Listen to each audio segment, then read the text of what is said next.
நாமக்கல்லில் தற்காலிக மின் இணைப்பு முறைகேட்டு வழக்கை மறைப்பதற்கு 50,000 ரூபாய் லஞ்சம் பெற்ற மின்வாரிய உதவி செயற்பொறியாளரை லஞ்ச ஒழிப்பு போலீசார் கைது செய்தனர்.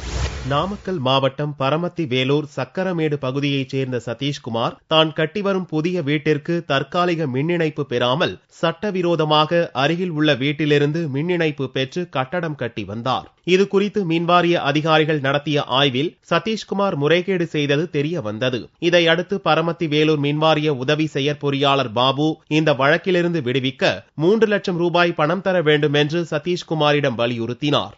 ஆனால் சதீஷ்குமார் 1.25 லட்சம் தருவதாக கூறி முதல் தவணையாக 50,000 ரூபாயை பாபுவிடம் அளிக்க அலுவலகத்திற்கு சென்றார். ஆனால் பாபு அந்த பணத்தை அருகில் உள்ள பேக்கரிக்கு வந்து தருமாறு கூறியதை தொடர்ந்து சதீஷ்குமார் அங்கு சென்று பணத்தை கொடுத்தார்.